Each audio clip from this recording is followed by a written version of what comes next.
and I hope you enjoy tonight's event.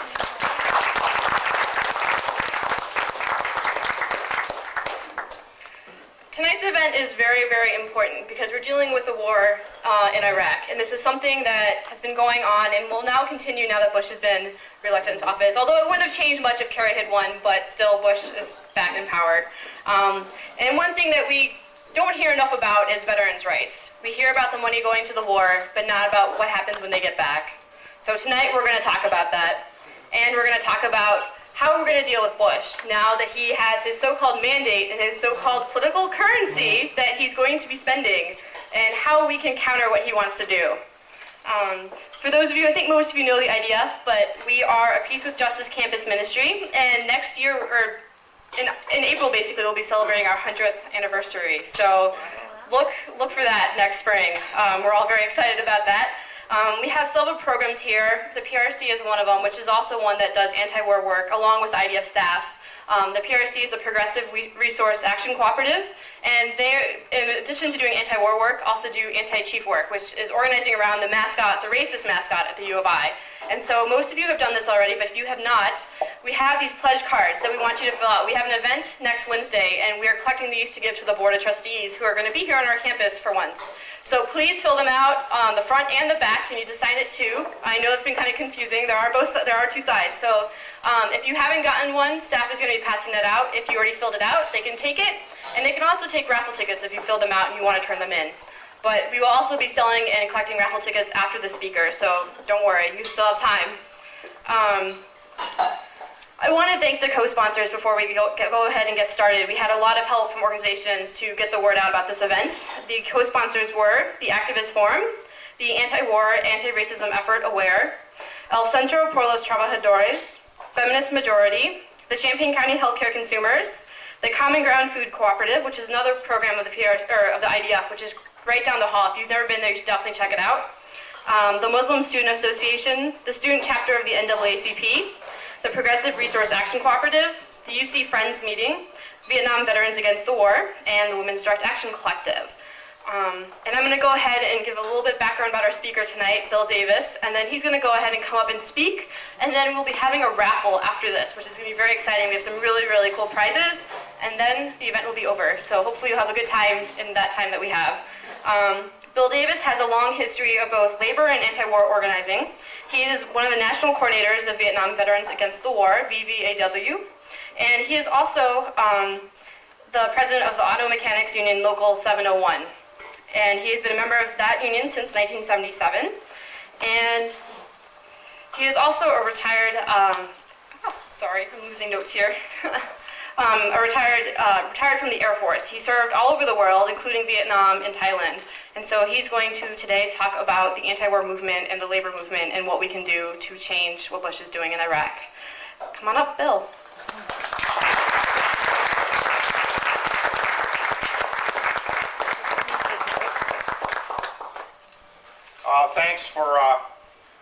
Thank the Foundation for inviting me. I actually didn't retire from the Air Force. If I'd retired from the Air Force, either, in all probability, my liver would have given out by now. Based on the way that they peddle the hard liquor for next to nothing to GIs, that probably would have been my undoing, if not in some conflict somewhere around the world. But I did spend 4 years in the Air Force from 1966 to 1970, which seemed like a lifetime. I guess there's no way to avoid talking about the election. It's something that's on everyone's mind. From our perspective in the labor and the veterans movement, we would have had a hard row to hoe regardless of which candidate won. Hopefully, if Kerry had won, there would have been people put in place that appointed to various functionary positions, which would have made our job somewhat easier.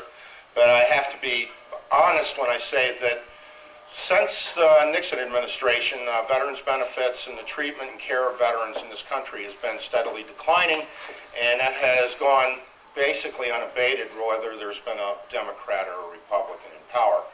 And John Kerry, in all probability, may have put the halt to that, but that's, you know, a woulda, coulda, shoulda thing at this point.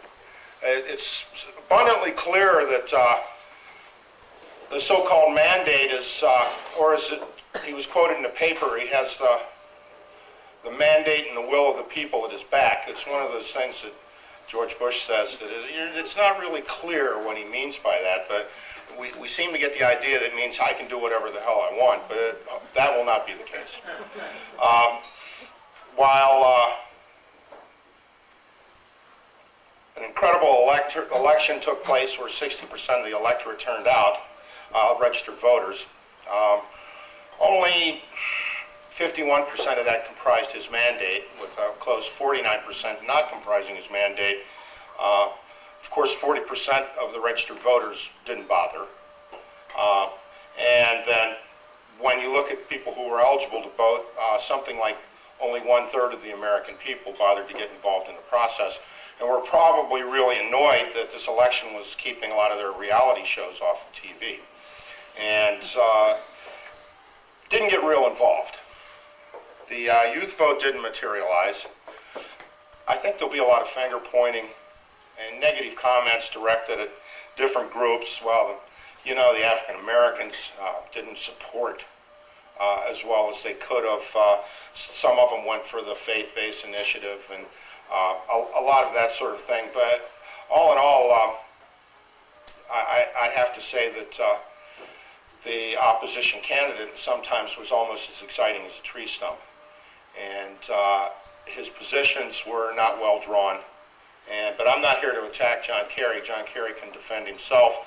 And certainly he was attacked often enough because of his ethnicity during the campaign. He made the issue and they ran with it. And the not-so-swift veterans made a big deal out of it. It should be noted that these people weren't suddenly upon the scene. The people that comprised the swift boat veterans against John Kerry, and earlier in the campaign, Vietnam veterans against John Kerry, were some people who have been with us for quite a while. Mr. O'Neill, who headed up the swift boat veterans, was also, during the 1972 presidential campaign, was an employee of CREEP, which was a committee to re-elect the president under the Nixon administration, and he comprised an organization called Veterans for a Just Peace, because Nixon was looking for a just peace in Vietnam, which meant that it was a so-called Vietnamization, but at the same time, Curtis LeMays were also going to bomb him back to the Stone Age concept. Well, they didn't. And they didn't win the war, and there really wasn't a just peace, as evidenced as the years went on in the treatment of veterans, the failure of the amnesty, the universal and unconditional amnesty movement to get GIs and veterans installed back into society. So we had about 5,000 Vietnam veterans marching at the Republican Convention in 1972 in Miami, and they had 7 guys on stage. And so the Veterans for Just Peace had a lot of money, had some, very important people, including Mr. O'Neill, but once the election was over, it had served their purpose, and we didn't see him again until, frankly, when Senator McCain and Senator Kerry got together and started going to work on normalization of relations with Vietnam, and also some of Senator Kerry's work around Nicaragua. Once again, they reemerged and attacked them, primarily attacking McCain as a Manchurian candidate. One of the more bizarre concepts ever advanced by a group of people. This were both the people, O'Neill, and also the people and the person who ran the website, Vietnam Veterans Against John Kerry. They had once again resurfaced in the campaign of Max Cleland's in Georgia and attacked him for being unpatriotic because he opposed the reinstallation of the Confederate flag, for one thing, at the Georgia State House. And also that just general unpatriotic sort of things. Of course, everyone knew that he had lost his arms and legs in Vietnam. One arm, both legs. The interesting concept behind that is that they played up an old rumor that he'd been fragged by his own troops, and pressed that. The idea was to get an active opponent out of what was then the elder Bush's regime, and replace him with a Republican, which they did. It was a shameful attack on a guy. I have to admit, when he was Jimmy Carter's head of the VA, he wasn't one of our favorite people, but he wasn't there to destroy it or mislead it. He just was saddled, unfortunately, with the same sort of budgetary conventions that people administering the Veterans Administration have had all along. And so finally, John Kerry comes around, and he'd been one of their favorite candidates all along. John Kerry, Al Hubbard, a lot of people who were in national leadership in VVAW, and even made a special trip, O'Neill even made a special trip out to Columbus to debate me on local television. Suddenly sprung into action again. First they funded Vietnam Veterans Against Kerry, some bizarro guy out of North Carolina who said he's a former Green Beret, and he's a tough guy, but yeah, his heart was broken when he was spat upon, supposedly. Our theory on the spitting hippie of the San Francisco airport, there's a whole scenario for this, of course, that there's some guy who, with overactive saliva glands, who managed to hang around the San Francisco airport and successfully spit upon thousands of Vietnam veterans without one of those people just back from Vietnam approaching him and knocking his teeth out or something. And the questioning always goes, well, he spit on me when I got off the plane from Vietnam. Well, how did he do that? You were on a military installation. Oh, well, it didn't happen there. It happened at the airport. Oh, okay. But people threw tomatoes at us and stuff and eggs when our bus went out the gates. So, oh, okay, what's the date and the time? You remember when you got back. Sure, and so most of those tales got tracked down to there was probably a demonstration generally led by an anti-war GI group who the last thing they would have done was thrown anything at the buses and that sort of thing. So the latter stages of the war went on. But back to the guy at the airport. He wore granny glasses, he had long blonde hair, he was in a beard, he was scraggly dressed, and he spit upon thousands of these guys as they walked by. And so I say, well, now you just got off the plane from Vietnam and then rode a bus and then got to the airport and you want to go home, and some hippie spit on you at the airport. Well, what did you do? Oh, nothing. Well, that's kind of odd, isn't it? You're just out of the field in Vietnam. I mean, if someone spit on you today, you'd probably go for their throat. And so you find that nobody attacked this guy. All these combat Vietnam veterans walked by and let this guy spit on him and acted like it's something that happened to him every day. But 20 years later, they're traumatized by it. Talk about post-traumatic stress. Oh my God. And we haven't been able to track down who this man with the overactive saliva glands is, but if he ever comes forward, we'd be glad to bring him to justice. Sometimes it changes to, well, it didn't actually happen to me, it happened to a friend of my cousin, and it has a way. An author actually did a complete, as an urban mythology sort of study on it, and wrote a book called Spitting Image, which I would recommend to debunk a lot of myths of the Vietnam War that people should look at. So with this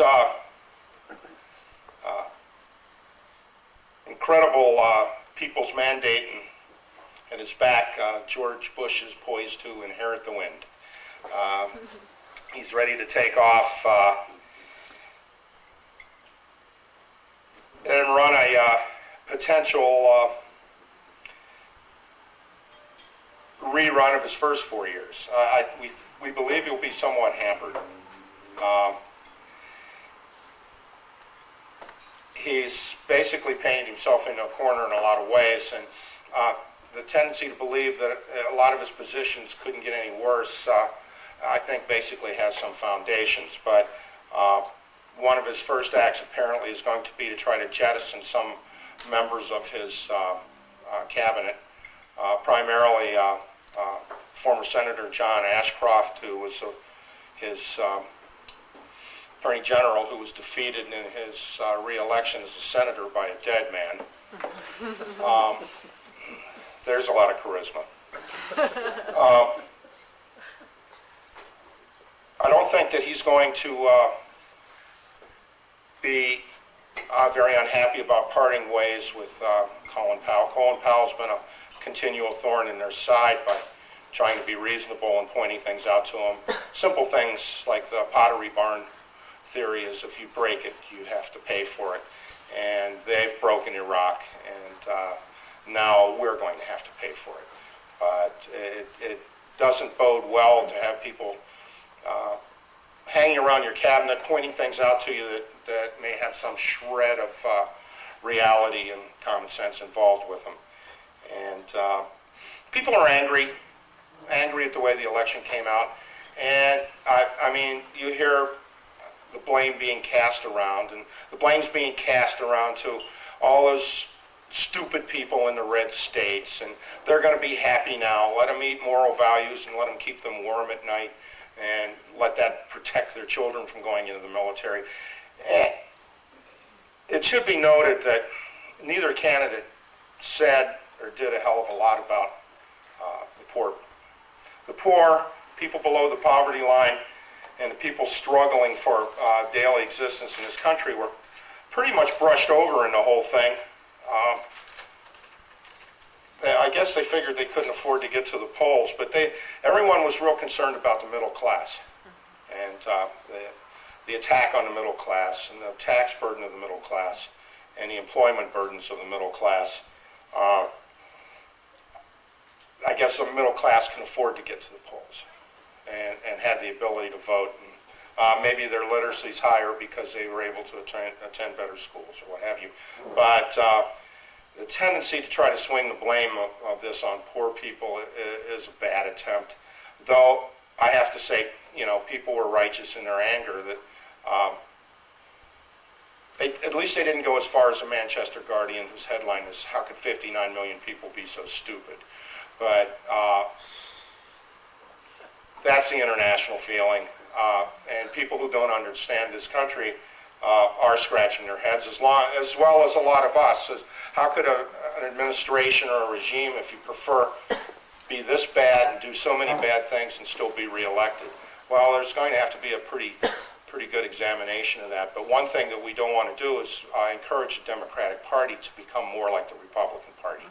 And there's going to be a big amount of focus and energy saying, look, we have to be more conservative, like they did after George McGovern's defeat, which was a significant defeat. I think he won 2 states, Massachusetts and his home state of South Dakota. And so the idea was to jettison all the progressive ideas, definitely get rid of these gay and lesbian questions, and anything that even reeked of something outside of the mainstream of politics had to be thrown away. I think we've come too far down the road to allow even the most centrist members of the Democratic Party. We don't need a rerun of the Democratic Leadership Council, who in fact were as conservative as the Republicans, prided themselves in it, and their idea was to make the Democratic Party more like the Republican Party, and consequently they didn't get elected either. First of all, anyone that was conservative is going to say, well, I've already got the Republican Party, why do I need another party that's just like them? And I think the American public yearns for somebody different. And I think the American public yearns for someone who's going to present them with a lot of ideas. And Kerry's campaign spent too much time reacting to the things and the charges and the things that the Republicans were doing, rather than dealing with the real issues and going to the core of the real issues that affected people. And as a result, Karl Rove had a field day. you think it's accidental that 11 states came in with anti-gay and lesbian bills, and that 5 of those 11 also are opposed to civil unions, passed legislation or passed elections on opposing civil unions? That's not a mistake. That's a well-coordinated campaign. It's no mistake that there was all this trumpeting around about the need for a constitutional amendment guaranteeing the right of marriage to, as a sanctimonious thing only between a man and a woman. That was no mistake. Probably was never intended to be an amendment, but it raised the heads of their core constituency, and they turned out their core constituency. Kerry turned out not all of his core constituency, and a lot of people who were voting against Bush rather than voting for John Kerry. And, well, these are some of my feelings on it. But I don't think we've taken a big step backwards. The closeness and just, I guess Iowa came in with a very slim margin for Bush. Obviously a recount could have been done, but they didn't want to do that. A lot of Kerry's people said that they wish you to put up a bigger fight, but in the end we know who would be able to control those mechanisms and such. And they certainly had organized forces in all the states that were like the states where a lot of these things were going to happen. And so that election's over. They're all referring to George Bush as a lame duck president, but he's still got 4 years where he could do an incredible amount of damage to the American people. And now, frankly, is not the time for progressives and political activists and organized labor and everyone to take a step back and catch their breath and try to figure out how this election got screwed up, and to immediately begin to move forward on all the issues that confront all of us. And there has to be some understanding of how these issues interact, where people who are involved in the environmental movement and people who are involved in the anti-nuclear movement and people who are involved in organized labor, the interrelationship of your struggles, focusing a lot of that energy not only on what moves you individually, but also how it affects people overall. The Bush administration's back is going to be to the wall somewhat on the environmental issues now that the Soviet Union has come on board, and the Kyoto Accords will be put into effect for the rest of the world. But that's been one of the standards of his foreign policy, is that we don't need the rest of the world and we can go it alone, except when we get in real bad trouble in Iraq, and then we can ask for some help. And then when they don't respond, say, this is a wonderful coalition we have with Poland. Some of those Brits that they sent up to the Fallujah and Baghdad area to reinforce the areas so American GIs could be pulled out for attacks on Fallujah and Ramadi were killed. A large number of them were killed just the other day. And the backlash from the British public has still not been fully felt on that. And I would say that their coalition is tenuous at best, but that doesn't mean that he's not going to continue to go forward with it and try to see the thing in Iraq through to the bitter end. The foreign policy of the Bush administration seems to be shaped around, the Middle East seems to be shaped around a number of factors. Their resolve in dealing and bringing peace between Israel and the Palestinians, and the right for the Palestinians to potentially have a country of their own, is definitely up in the air with this administration, who are firmly behind the current administration in Israel in the way that they conduct themselves. And they fail to see the obvious interconnection in the Middle East and how the issue of the Palestinians is and always will be one of the biggest issues that affects the entire Arab world and how the Arab world feels about it. And it reinforces the concept that that the United States of America is on a crusade and is anti-Islamic. And their actions don't show very much there. One of the more interesting factors that came out of the Pentagon group, this group of CEOs who have been appointed without election by the American people and really without any appreciation by the military into running the Iraq War. And they've been working on it for a number of years. Recently said that because of the overwhelming success in Iraq, that we should begin to prepare for invading Iran, because we would be welcome on the streets of Tehran. And I would presume that our welcome would be the same as our welcome on the streets of Baghdad, only a little more intensified. However, you must understand from their perspective that Iraq has been a success. By putting Iraq in the turmoil, they feel that they've removed one of the adversaries of Israel and taken the focus away from them.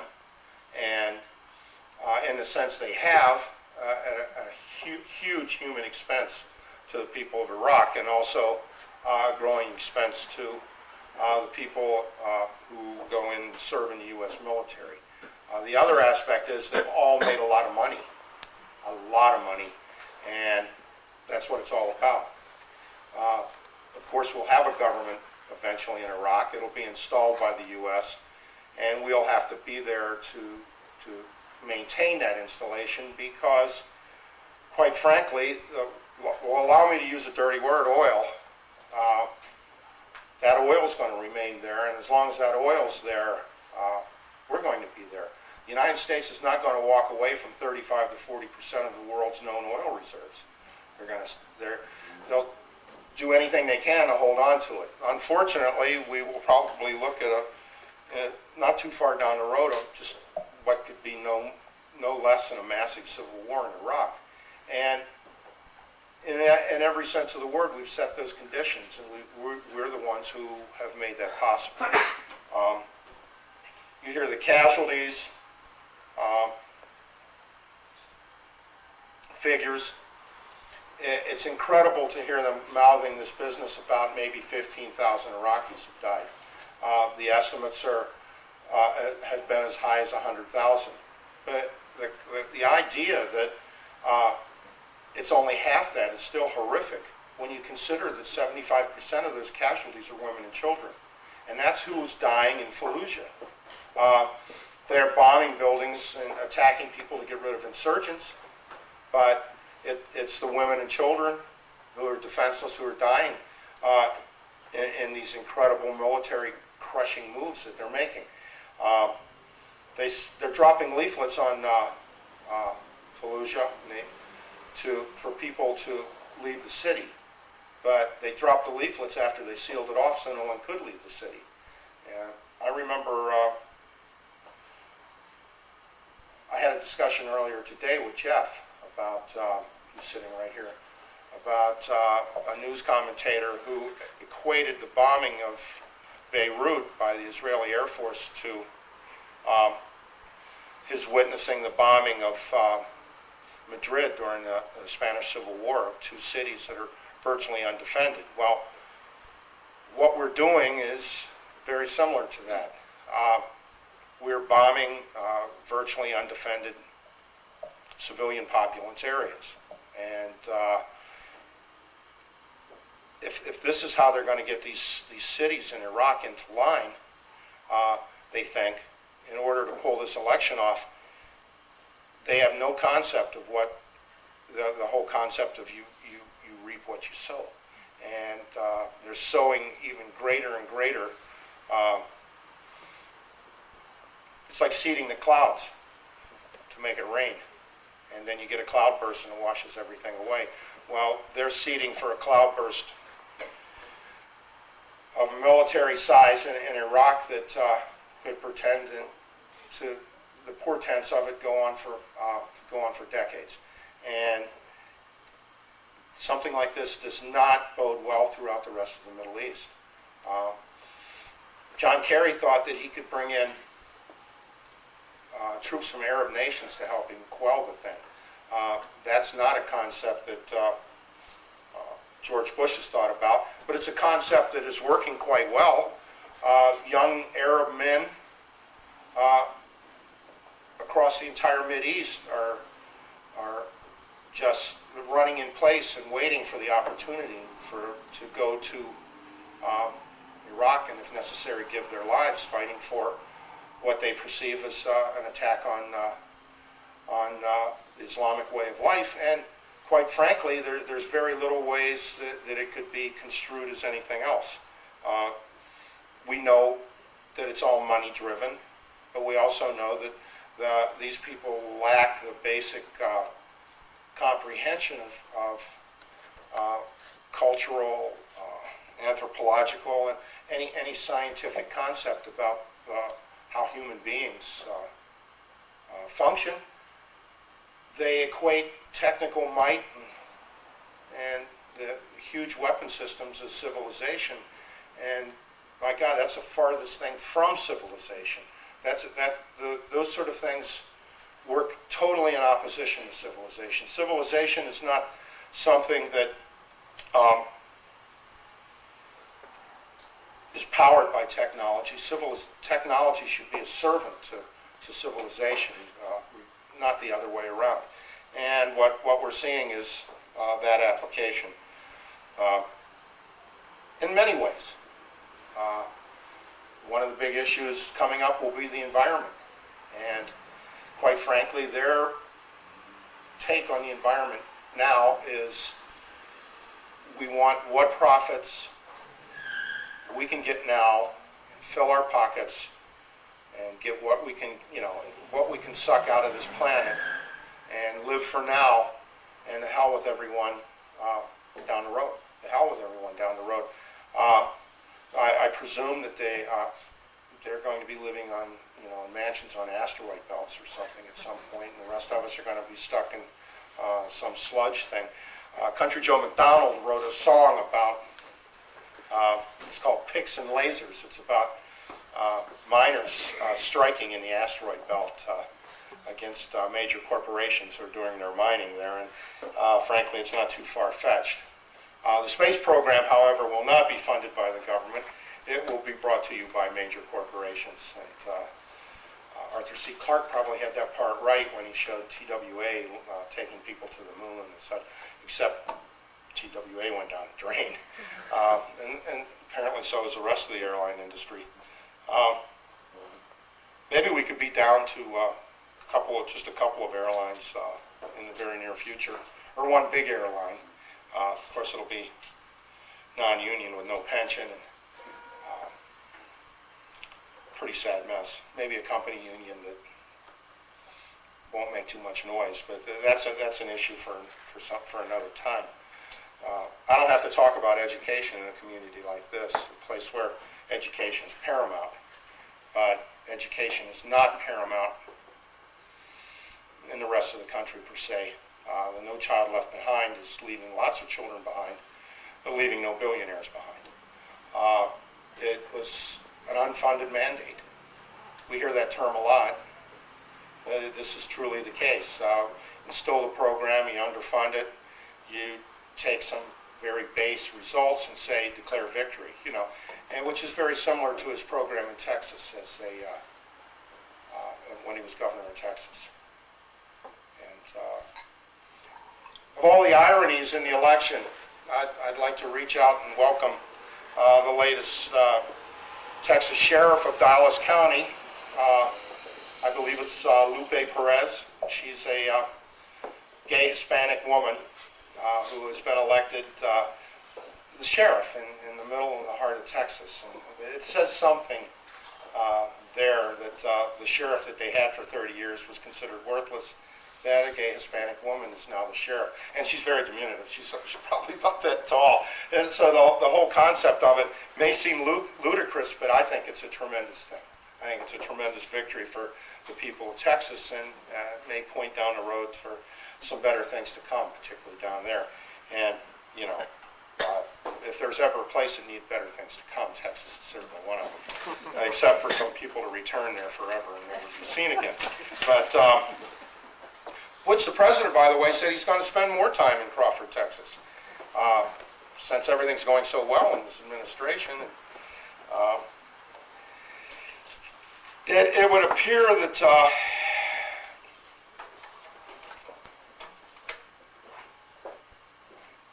the economy's looking up. They got over 250,000 new jobs in this past quarter. Of course, all the new jobs came as a result of people had to be hired to rebuild Florida because it was devastated by 3 hurricanes. So, if we can stay in this devastating hurricane cycle and continue to demolish Florida on an annual basis, we're going to get a lot of people employed. Factually, over the course of any administration, the model has always been and kept up to the point of the last 4 years that 8 million jobs are created, and which amounts to about 2 million jobs a year. George has fallen a little bit short there. Just in the last 4 years, he's rather than produce 8 million jobs, George has lost, still not recovered about 2.5 million jobs. And quite frankly, the jobs they're going away. One of the great things about NAFTA was it was supposed to give the third world countries the ability to bring their things to market and compete with the larger economic people around the globe and make it a more competitive thing. So we spent a lot of our time and money here in the United States and some of the other places of bolstering the economies of China, India, and Brazil, the largest of the quote-unquote third world countries, who are now stealing the markets away from all the smaller third world countries and benefiting from it immensely. And our particular capitalists or imperialists or whatever terminology, ruling class, whatever terminology you want to use, is profiting greatly from it. I think the textile industry proved a great example. First, they moved out of the Union industrialized north to the south, where they could get cheaper labor, but the damn unions followed them down there and organized their people anyway, in spite of everything they did to stop them. And people like Norma Ray, which is a real story, and we do love Sally Field for doing that movie. But that wasn't enough, so they took it to Central America. But after a while, the damn Central Americans wanted too much money. And they wanted their standard of living. They wanted to be treated like real citizens of the world. So they pulled out to Brazil, China, and India. And India gave, without some of their best wishes, gave some of the business to Bangladesh, but not too much, just enough to keep their heads above water. So now we see the exploitation of the countries that were used to exploit the American worker. Most of the Manicador areas are emptying out in Mexico, and all that work is going to Indonesia and China, and which leaves those people probably in a much worse position than when before the Manicadoras and the U.S. corporations went in there. The deal that brought them into Mexico didn't include, as we know, any real provisions for pollution or destructions of the environment or any long-term benefits or pensions or anything for those folks. So they made their $25 to $50 a week max, and now that's gone. And they're talking about all kinds of high-tech stuff to build across the borders to keep desperate people from Central America and Mexico out of this country. But falling short of that, they'll work out some kind of a deal where they can come here and do the jobs that Americans are no longer willing to do. Of course, having lost lost a lot of American jobs. Some Americans are willing to do that work again. And there's a budding conflict between, once again, between American and immigrant workers. But some of our unions, particularly Unite and HERE, and the people who are working among the service industry are doing a terrific job breaking down a lot of that, and at the same time getting support for people in those industries. We want the best things for our troops when they go to battle. It gets kind of tough. We want them to be safe, but we're also, for them to be safe, we have to provide them with the very things that that we're opposed to, and that's the ability to defend themselves and kill more people. And in this case, lots and lots of innocent people. Not only does the loss of life among the Iraqis increasingly become a real moral burden, but the effect that it has on these young men and women who are taking those lives. And I'll get a little later, maybe I'll talk about what that's going to do to them. But right now, the whole concept of supplying and making our military the best is a myth. When I was in the Air Force, one of my related career fields was power production. If we flew into an area that had no electricity, we could be taken from our jobs of maintaining aircraft and aircraft support equipment and producing that. Well, all branches of the military dropped that power production as a career field in the military and hired all civilians to do it. So at the critical time when the U.S. was supposed to be restoring and supplying electricity to Iraq and Afghanistan, or repairing the generators that had been sent over there, most of which didn't work because they were what you call pickled. They were prepared for storage, but there's a process that you have to go through once they're being taken out of storage to make them work again. So they had a lot of generators sitting around and no one knew how to fix. And quite frankly, the civilians that they'd hired to do all this work said, the hell with you, we're not going to Iraq. I can get a job somewhere else. I'm not going to Iraq. So there was no one to fix the generators. And for a while, there was no one to fix the meals and no one to deliver the mail. But a lot of corporations got some substantial contracts to do that. And they began hiring people from the red states who had lost their manufacturing jobs to pay them an incredible amount of money to go to Iraq and drive the trucks and drive the convoys. But they all had it in their contracts that if one of them, if they thought they were in danger or someone got killed, that they didn't have to deliver the stuff. So when that happened, of course, in order to get their mail, to get their food, get their supplies, their ammunition, their equipment to fix their weapons and what have you, the GIs had to form their own convoys to go get it, and of course, as soon as they got on the road, they'd be ambushed. And it became a vicious circle. In machinists, we had a little corporation in Pennsylvania. They make the field kitchens for the military. Field kitchen is, it looks like about the same size as a container. They fly it out with the flying cranes, which are these big helicopters that fly those sort of things out. It's completely made of stainless steel, and it's fully stocked with all these meals, and everything is self-contained in it. And they drop it, and it pops open, and there's a field kitchen for people to have hot meals. Well, people that make them in this little factory, they have about 50 employees. They'd like to have 100 employees. And the owners were both machinists and in the machinist union at one time. And they'd like to be able to have 100 employees and be turning a lot more of these field kitchens out.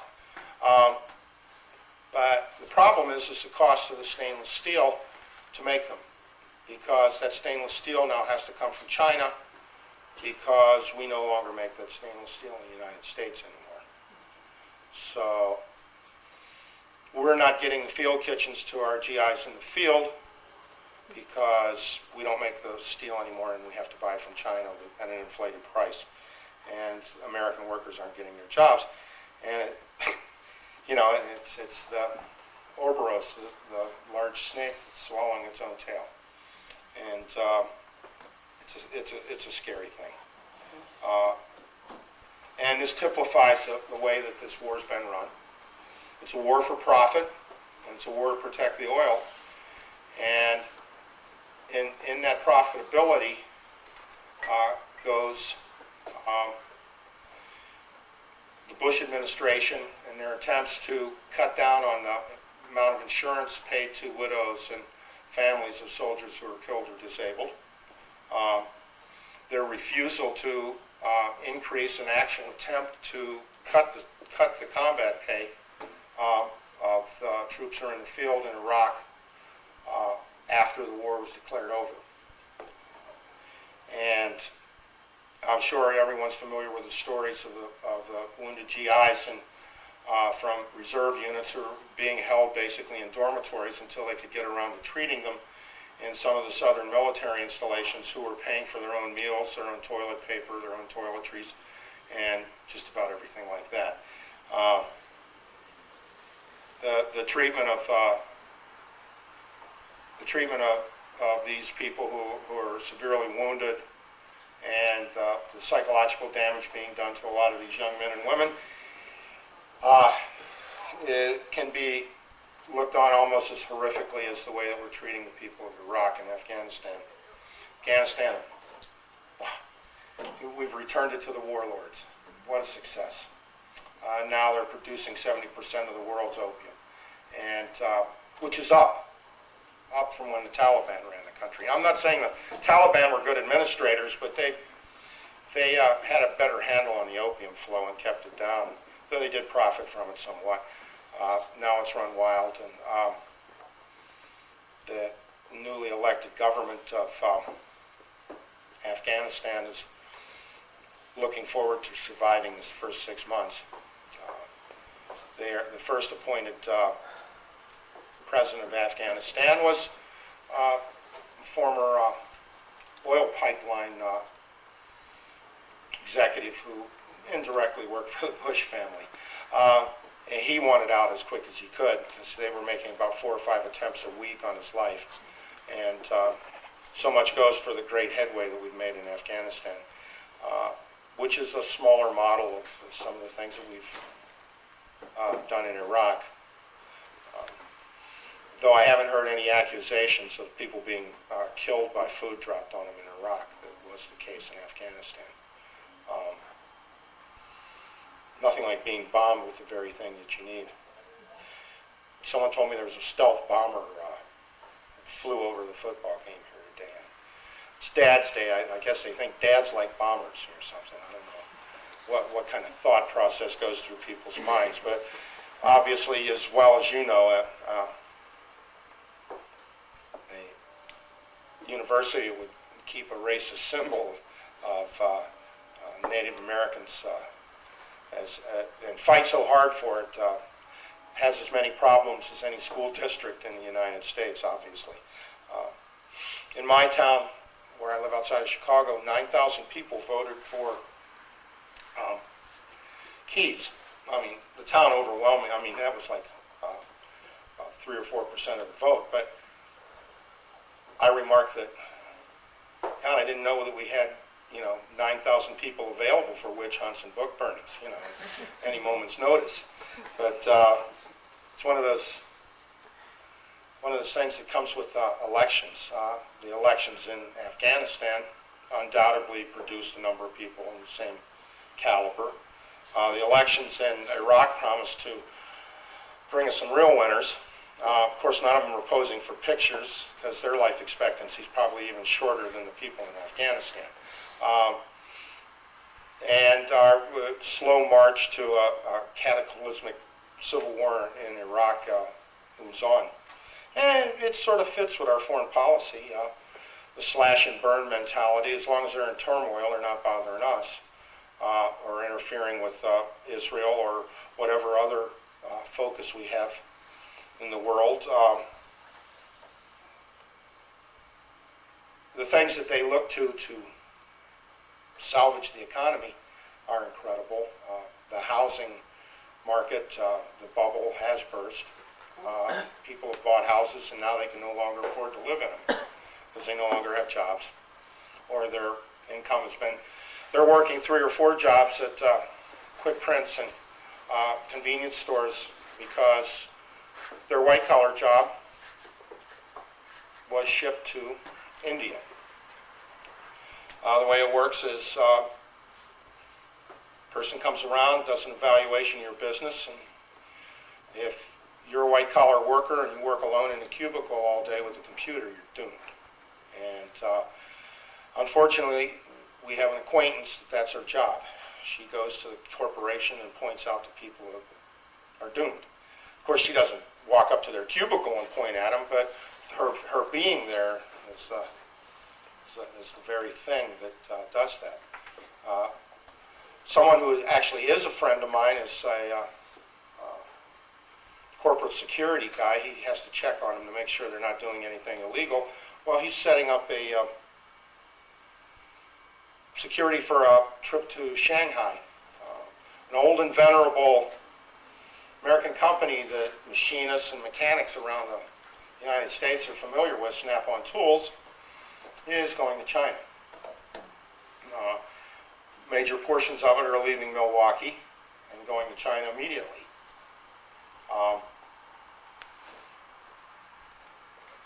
The rest of it is going to Tennessee and Georgia, and then later to China after they've gotten rid of the shaken, what portions of the union they can by going to the right to work states and exploiting some people down there and getting them on the hook, and then basically pulling out of town and devastating some more towns in the American South. And of course, we'll be expected to keep purchasing these tools. I don't want to be at work the next time the Snap-on guy comes because the word's already out. And the poor guy, all he's doing is trying to make a living selling tools, and the guys are going to I hope I am there actually to stop a lynching. And he doesn't even know probably even know what's happening. So he's just a tool dealer. That's a prime example of the way things are moving. The dollar.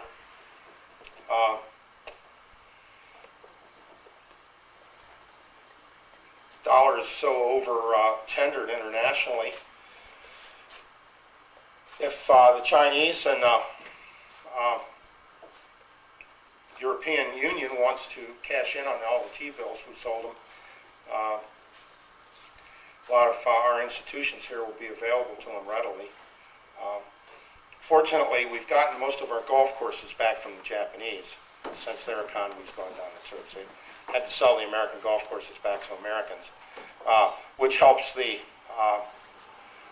herbicide industry immensely here in the U.S. A group that we've always supported well, because even if it's not safe to use here, we can move a lot of that stuff into third world countries, and we will. Taxes, man, just cut.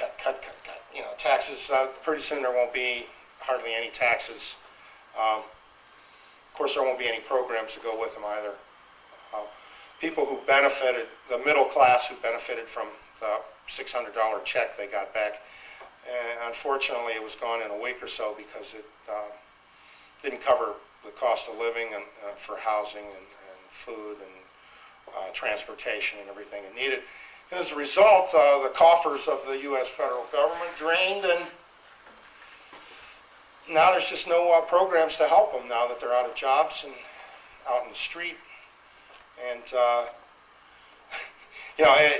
I'm painting a pretty grim picture here, but for a lot of people it is grim, and it's nothing short of class warfare.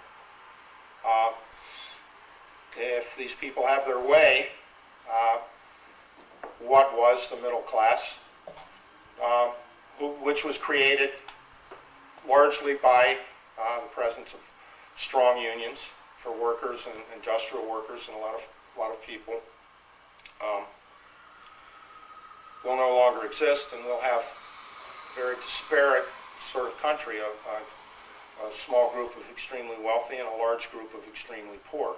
And it's already drifting in that direction. As a member of a strong, relatively strong trade union, and the only reason the machinists are still strong is because we're involved in so many defense industries. The nuclear subs, the planes, the artillery. The machinists have a huge role in the defense industry, and we have some very strong locals who still benefit from that. Myself, I work for UPS, which falls into the service industry. I've been there 28 years. I've always said, guys say, well, what happens when UPS goes belly up? I said, well, UPS goes belly up, so does the whole global economy, so don't worry about it, We'll all be in the same boat. But by putting profits first and creating the situation for themselves, basically what they've done is forced a lot of people into the military, a lot of young people in the military. My take on the military hasn't changed much over the years. It's portrayed as a lot of things, and it can do good things. The Army Corps of Engineers can build a dam. There's no guarantee that it won't collapse and wash away a town, or they can channel the Mississippi River so it overflows its banks in other places and washes away like whole sections of states and such. But military technology helps us a lot. What they discard, the police forces pick up on and use it quite effectively. And they drop young women at a Red Sox function in a second with a weapon that's intended to be fired at the feet of a crowd. All these weapons intended to be fired at the feet of a crowd. My experience, personal experience, is that they're usually fired at the crowd. The police that are using them sort of like to do that. We have a lot of policemen in our union, not our local, but the machinists have a lot of policemen and VA nurses and a lot of interesting people, and you get to talk with them. You get to talk with the guys that work for NASA. They're concerned about their jobs because George said we were going to Mars, but excuse me, looks like we're going to Poughkeepsie instead, up the river. But the concept of the economy has played well into the hands of the military recruiters. My wife teaches at a high school outside of Chicago in Elmhurst, a relatively conservative town in DuPage County. Though I have to say that a woman ran against Henry Hyde there and actually garnered 73,000 votes to his 90,000. And so maybe that position that Henry's held for so long is, once he's gone, could fall to some nice folks. And you could only hope. However, my wife teaches at York High School there in Elmhurst. This past week, apparently without the approval of the school board or the principal or any governing body of the school, the National Guard have been in all the gym classes, filming the young women in their outfits, having the students fill out surveys, videotaping them, having the students give them all their statistics, watching it play, creating wonderful games like, okay, now throw that tennis ball in there. If you don't get it in, one of your squad's going to die, and you have to get that tennis ball into that object there. Running around the gym, hey, come on, get around that gym a little quicker. If you don't hurry up, the war's going to be over before you get there. The students are kind of distressed.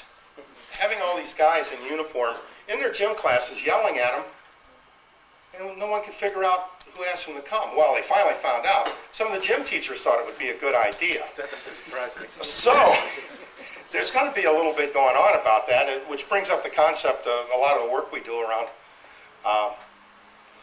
pre-enlistment counseling. Counter-recruiting is a has too many negative connotations, so we now call it pre-enlistment counseling, which also includes post-enlistment counseling, and in some cases, getting you out of the military if you signed one of those early entry programs. There's ways to do this. We have one of the best guys in the country, Ray up in Chicago, who does a wonderful job with it. And the national network around this sort of thing is thriving and growing unlike no time since the Vietnam era. And it's back, and it's bad, and we're going to spring a lot of people out and educate a lot of young people about the military. Personally, that's the most fulfilling thing that I think I can do is go to a high school or a college and talk about the military, get them out. So what do I think about the military? Well, I think the military is a microcosm of our society, but it embodies the worst aspects of our society. So what in effect the military is this money-leeching open sewer that runs centrally through our society. It takes our young people and introduces them to large amounts of alcohol, the three basic food groups, alcohol, nicotine, and caffeine, in massive amounts, plus other drugs, which are readily available. And it's powered by all these great ideologies: racism, sexism, homophobia. Take your pick. If raw language bothers you, don't plug your ears now. When I went into basic training, we were all standing there in line after we got off the train. There was an airline strike at the time in Texas. It's about 120 degrees, and I'm thinking like, oh, I don't feel too good, and it's awful hot here. And this guy comes up to me and he goes, "Where the hell are you from, boy?" I said, "West Virginia." He goes, "You know what? I hate hillbillies a lot more than I hate niggers." And the black guy next to me goes like, "Oh shit." And he goes, "What did you say?" And so this is the way these people think. That hasn't changed. They can't hit them as much anymore. And they have some better accommodations, and the food's a little better. But some of the training is just as brutal as it always was. And there's always that peer pressure. If your buddy's not carrying a weight, the rest of you have to beat the hell out of him during the night to get him to fall in line. And that sort of life has continued on. The use of alcohol and drugs are as magnified in the military as they are in civilian society. Probably the military is only second to the prison system of getting what you really need. But it's much cheaper. And if nothing else, if the military doesn't have it, they'll sell it to the local drugstores, and you can go buy it there at next to nothing, and everyone's happy. And pharmaceutical drugs can ruin as many lives as illegal drugs, and do every day. The number of rapes and sexual assaults on women in the military is way up. In spite of all their plans to bring that sort of thing under control and bring it down, they haven't done it. Women in service academies have found, and surveys found, that they thought it was best for their careers and their future, if they wanted to be in the military, to not report when things like that happen to them. And enlisted women have always been the highest group at risk in the military, and then in a combat zone, that risk is magnified. There's, on an average, per capita for the troops, the rate of suicide in Iraq, and for people who have been to Iraq, and people who may be going back to Iraq, and people who are in some European country waiting to go to Iraq, is much higher than it was during the Vietnam era. And I don't totally understand why that is, but I do understand the sense of futility and hopelessness that people who are being forced back into Iraq over and over again on repetitive cycles has. Canada is still mulling over whether they will accept American deserters as political refugees, and they're still up in the air about it. As you know, Canada has not been part and parcel of Iraq, so they're sort of stepping around it. Currently, they're more consumed with legislation legalizing marijuana, but hopefully they'll get to some human issues in the very near future. So these young men are going AWOL and deserting. I hesitate to use the terminology of desertion and just like to use the term AWOL because once someone accused of desertion, it's significantly more serious than AWOL is.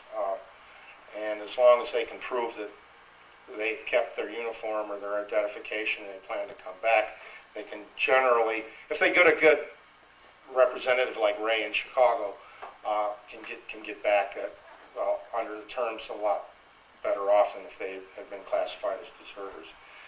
And we do a lot of that work, a lot of outreach to those people. How the veterans movement interweaves itself with the labor movement is really no surprise. Veterans make up a cross-section of people who are in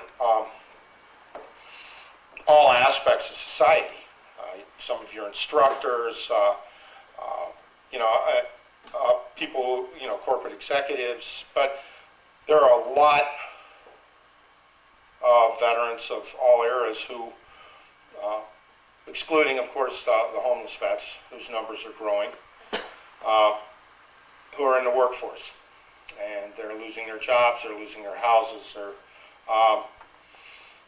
The union vets have begun to organize themselves within their locals and veterans clubs, and the primary focus of these clubs are to focus on the needs of the returning veterans who belong to their union locals to help them get reestablished in whatever they need, and also to fight to get their jobs back because some of the clauses within the act that guarantees young men and women who serve in the military, if you go over a certain period or amount of time that you've been on active duty, the company no longer has to hire you back. And that's a serious issue because a lot of these kids are being retread over and over and over again to Iraq. We don't have a draft yet. If they do open another front, if they have the audacity and the ignorance to invade Syria or Iran, there's no way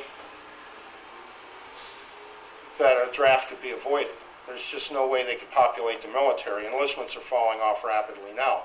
In addition, when they say they are making their quotas, they may be getting new raw recruits, but NCO and young officer cadre are going out the back door at an alarming rate.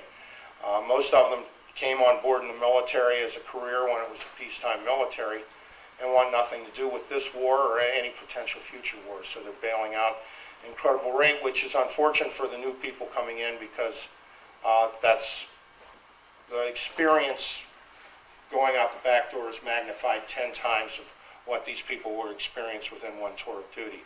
One tour of duty becomes a long tour of duty with the backdoor draft. There's already an economic draft. People who make up the military come in large numbers from places like Wyoming and West Virginia and states with declining population and red states. Though it was pointed out to me that 1 week in Iraq, all the casualties seem to have been from Los Angeles, which I guess could be attributed to a particular unit or something that was hit hard. But by and large, the makeup of the military is young, poor, and rural white. The numbers of minorities in the military are not increasing significantly. They're kind of in line with their position in society, though the number of Hispanics going into the military is on the rise, probably due in part to the urban job markets and such. But the idea that these same people will be able to fight the same war over and over and endlessly is not a good one. It's poor planning. The war was planned for quick victory, quick profits, get in, get out, and everything was just going to go just fine. But as wars go, and as most of the military commanders warned them, this could not possibly not be the case. And there's so many times in your life that you're glad you're right, but there are sometimes very serious times when you're very saddened that you were right. And we were very elated that we were wrong about what the casualties would be in Desert Storm, the Gulf War. And we're deeply saddened and devastated as veterans, as groups of veterans whose whole aspect in life was to go about making ourselves obsolete and making the concept of veterans obsolete. Instead, the war machine is producing them at much larger numbers. We know the death rate. You don't hear and you don't see the casualty rate. And some of the wounds that would have killed us in our war and wars before us, these people are surviving now, and they're horribly mangled and disfigured. And we're Americans. We have a society where we like everyone young and beautiful. And they'll still be young, but they're not very beautiful. And the potential of them finding their way back into society is going to be very difficult. On that march in 1972, when we marched to the Fontainebleau Hotel where the Republicans' headquarters was, I'd been up towards the front of the march and basically focused on where we were going and keeping an eye on a few things in the Ohio delegation. As I stood at the gates of the Fontainebleau, suddenly I found myself surrounded by a lot of my brothers who were removing their shirts or in some cases removing their pants and turning so that the people in the Fontainebleau could see them. And Hunter Thompson wrote about it, and it was I stood in the midst of them and was just overwhelmed. The amount of people who I'd been there with and hadn't noticed that their bodies were shredded like they'd been dragged through cheese grinders, and huge portions missing, and puckered scars. And I'm seeing among a lot of these young men and women coming back from Iraq that it's much worse. And it's our duty to do everything we can to prevent any more young people from being drug into this war machine. Whether we do it as labor activists, we do it as peace activists, we do it as... I strongly suggest that when people go back to your communities that you get jobs with the draft board. There's lots of openings.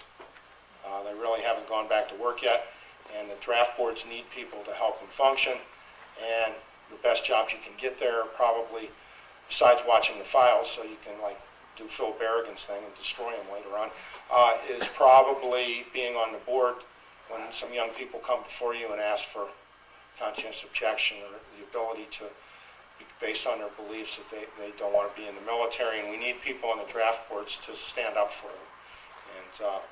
And you'll have to be stealth draft board workers for quite a while, but once shit breaks out, then you'll have a very good role. And veterans in particular are probably very good people who can get those jobs and fulfill their duty. We have to go to our schools. We have to go to our schools where the National Guard is harassing and videotaping young women in gym classes. I guess this is some sort of recruiting thing, and it's some of the most bizarre shit I've ever seen in my life. We have a high school in Chicago, Senn High School. They had a new portion of the high school that was being developed for the new scientific wing, and now the school board wants to turn Senn High School into the Naval Academy. And what was going to be the science wing is going to become the Naval Academy military wing of the high school. Fortunately, the students and the community and the parents and a lot of other interested people don't want that to happen, and that's a fight that's may reach national prominence. But it's a fight that can go on in every high school. We're getting more and more requests to be there the same day as the recruiters and give our side of the story. And we need more people to do that. We have to develop our own. We have to develop people who aren't speakers into being effective speakers. And we have to fight them. We have to fight them everywhere in our communities. They have to be confronted and fought and stop from dragging any more of our young people into this war. And if and when the draft starts, the first major portion of it is going to be doctors and nurses. And while I understand a lot of doctors, and I've met a lot of doctors who are great humanitarians, there's also doctors who are medical and for profit. And I have no qualms whatsoever telling them how much money they're going to lose while they're in the military. And I think you're going to see, if the draft is reinstated, they are the first group and it's all set up for them to go. Some resistance among healthcare professionals of being taken out. Communities can't lose much more with the Guard and Reserve groups gone. They've lost their police, their emergency medical technicians, their firemen. While they were gone, they've lost their family businesses. They've lost their homes. Some people have done 2 tours of duty in Iraq, and they've lost everything. Even their families have left them. And it's a pathetic situation, but it's one that cannot be allowed to continue to exist. And we'll go anywhere, anytime, and talk to any group, whether it's 4 or 5 kids that are in a high school ROTC or 1,000 hostile parents at a parent-teacher organization meeting or a PTA meeting.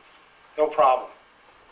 We'll send scary Barry Romo out there and scare the living hell out of all his kids and probably their parents too. And the damnable thing about it is they always want him back. And that's the way it should be. And we need your help in your community.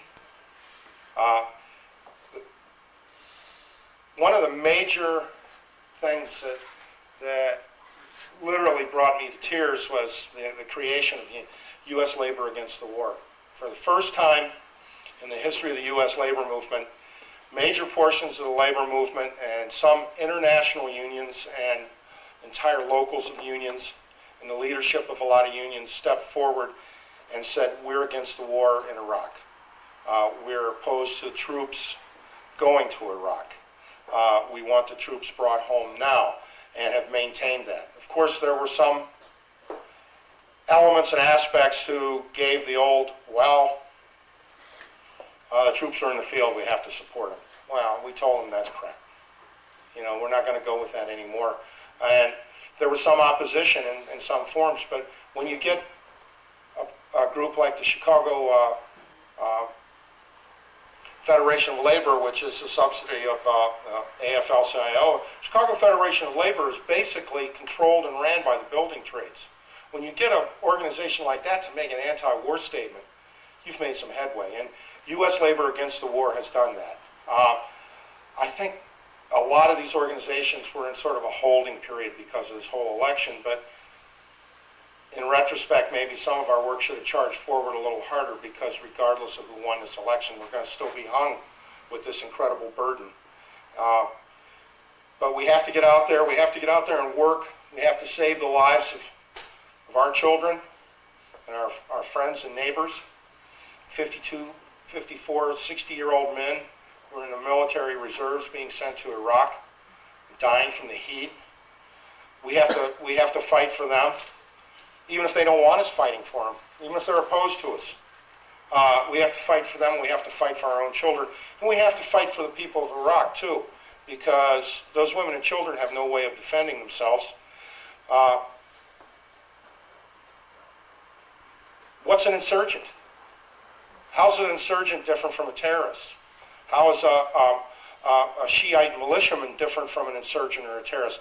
It's an incredibly complicated thing. But one thing is true, is the longer we're there, the more chaotic and the more splintered that country will be.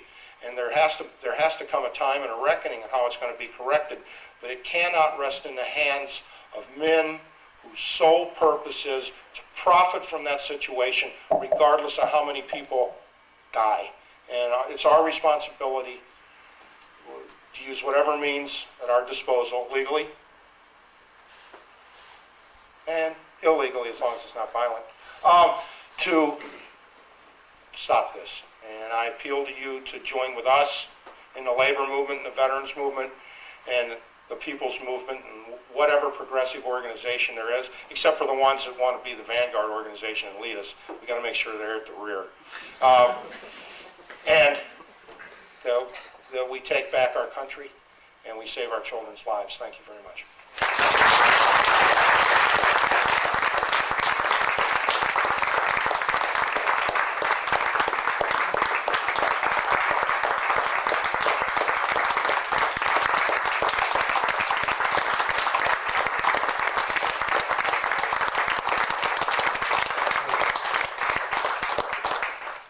Thank you very much, Bill. That was a very good talk. Right now, we are going to move on to the raffle portion of tonight's event.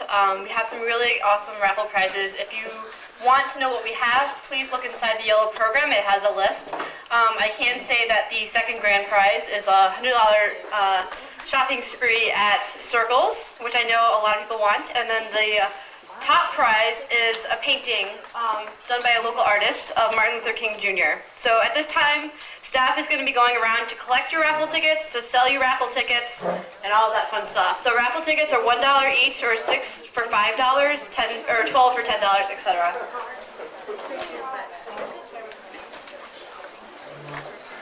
If you want a ticket, if you could raise your hand, that would be helpful.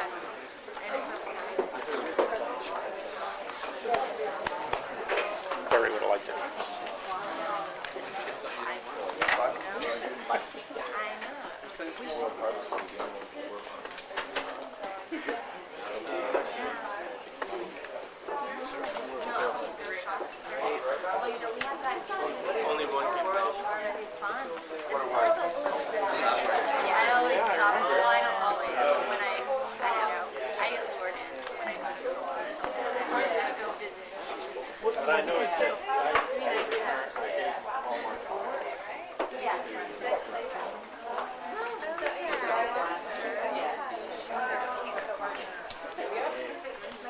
Please make sure to write your name on your ticket, otherwise you will not be able to win.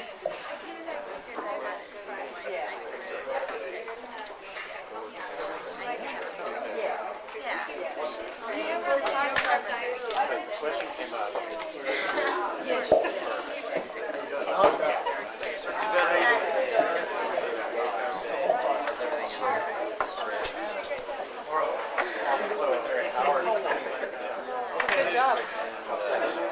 I'm glad you did the rally thing towards the end. Right.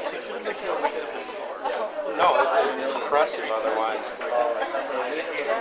But that, Does anyone else need a ticket? Please raise your hand. that story was amazing. Anyone else? The people who make the kitchen, the field kitchens, and like you said, how it comes full circle. We're collecting the last tickets, so if you don't give them to us now, I'm sorry. I met them at the Okay. Yeah, just keep on writing. International Convention. That's amazing. Even though our international leadership are a bunch of assholes, there were some things that came out of it. Yeah. Something extra. Okay. Well, At they this wanna keep time, their if you job. want to get a drink or anything like that, that would be a perfect time as well if you're waiting. It's a threat to their jobs, even though I don't want it. I just want to be tired. Yeah.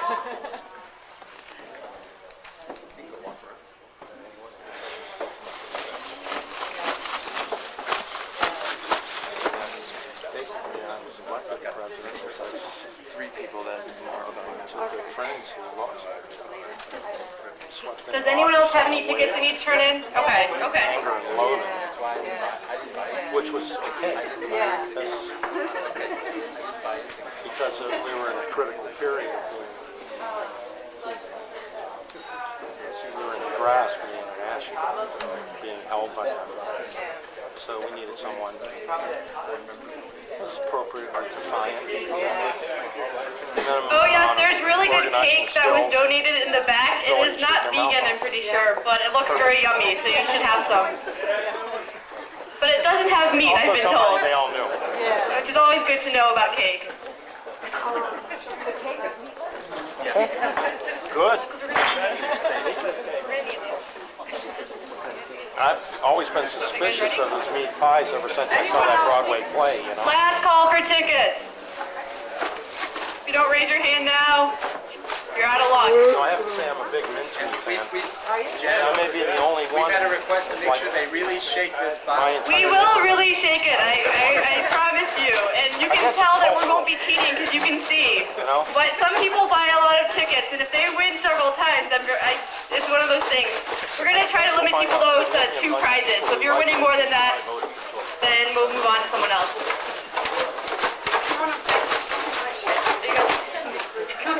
At this point, I'm going to introduce 2 of our staff members who are going to lead the raffle. This is Yana and Mark. They are both Campus Ministry Associates, or CMAs as we like to call it, here at the IDF, and they are going to lead the raffle. So I turn it over to you guys. Well, welcome to our Genius Raffle. We have fantastic prizes, and we go with the smaller prizes first, and then we go on to the main prizes. And first of all, we have a CD pack from Parasol Records and Polyvinyl Records. And who's the lucky winner of that?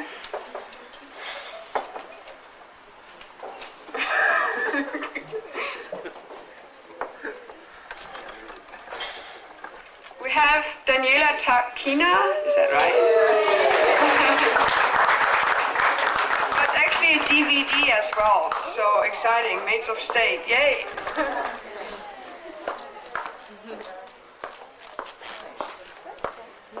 All right, next one is a gift certificate for Chewy's, is that right? Chewy's? I can't